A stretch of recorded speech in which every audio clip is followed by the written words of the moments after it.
It has been 1 year since we landed in Tokyo, and honestly, I still think about it all the time. And looking at these clips now, it doesn't feel like the past. It feels more like a memory that never really left. The lights, the sound, the food, and all the beautiful chaos that somehow made perfect sense. We were tired, excited, a little bit lost, but mostly just happy. And now looking back at these clips, I feel it all again.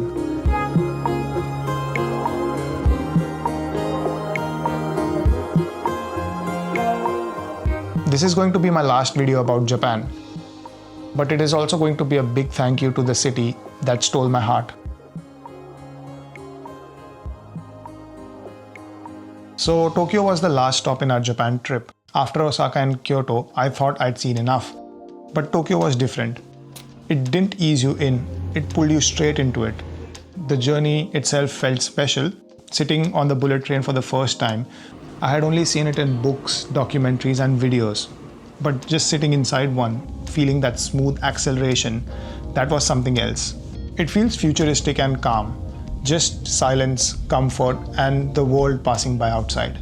How was your first experience in the Shinkansen? Please let me know in the comments below and do like and subscribe if you like the video.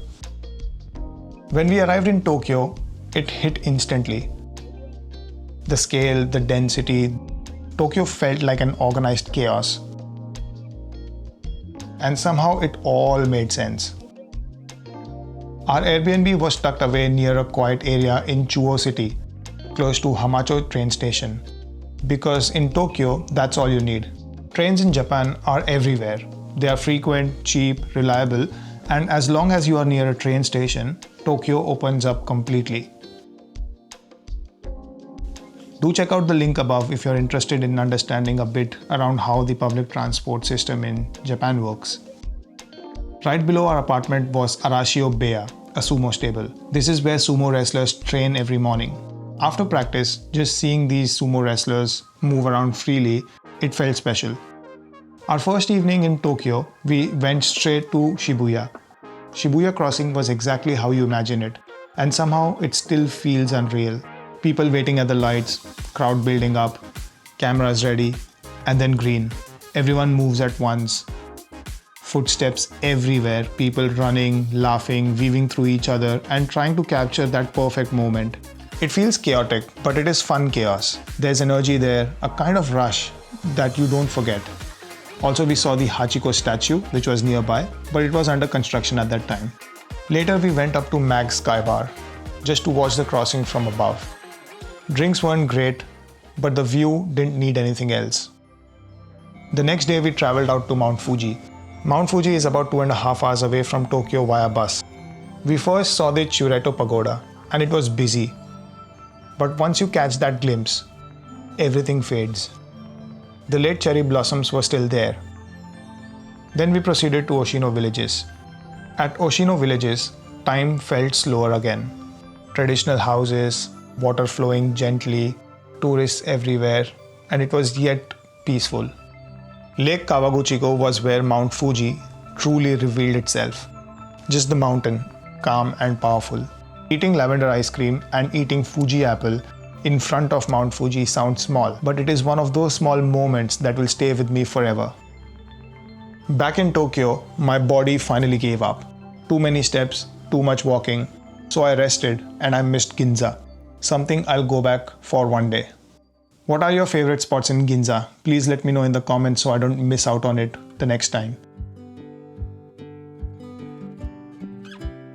Day 3 felt like pure fun. Warner Brothers Studios was unreal.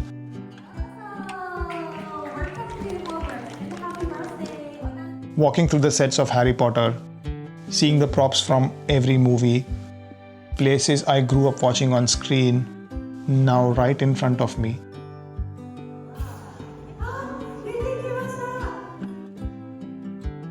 It was like stepping into my childhood for a day. The music playing softly in the background, the warmth of the lights, the smell of the food from the cafes. Completing the passport challenge, Finding dragons hidden around the sets felt playful. These were small joys, but the real ones. Then we visited TeamLab Planets, a museum of light and water. We took off our shoes and walked through different installations. Lights moved with us. Colors changed around us. Nothing stays still in TeamLab Planets, and yet it feels unreal. It is something that you have to do once, and once is enough.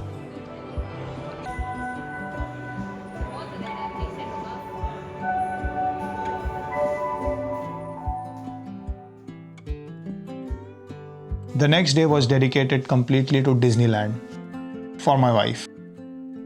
Bright colors, music in every corner, parades, fireworks.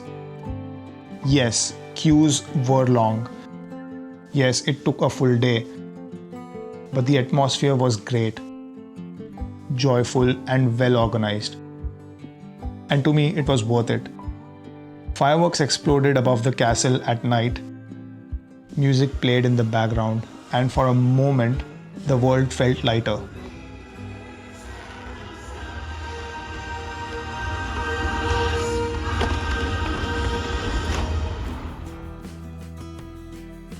Our next stop is the infamous Shinjuku.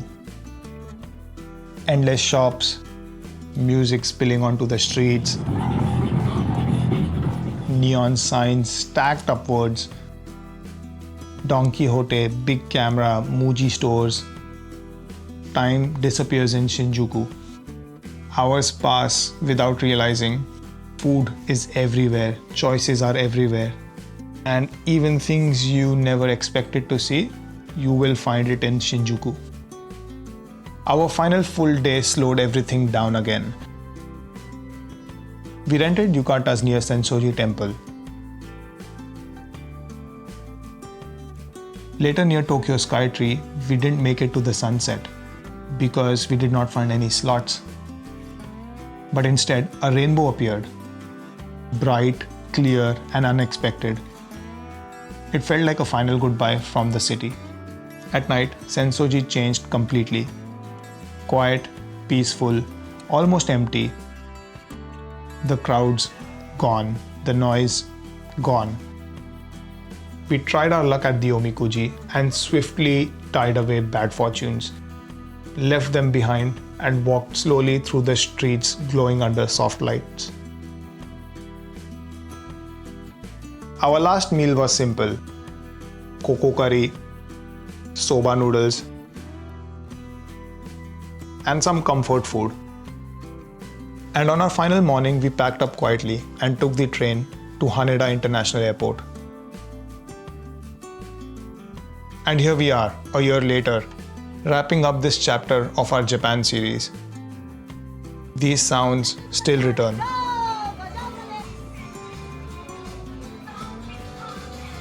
Tokyo wasn't just a place I visited, it was something I felt deeply. And even now, it's a memory that I carry with me. Arigato Tokyo. Thank you for everything. What was your favorite memory about Tokyo? Please let me know in the comments below, and don't forget to drop a like and subscribe if you liked this video and miss Tokyo. I'll see you around. Bye bye.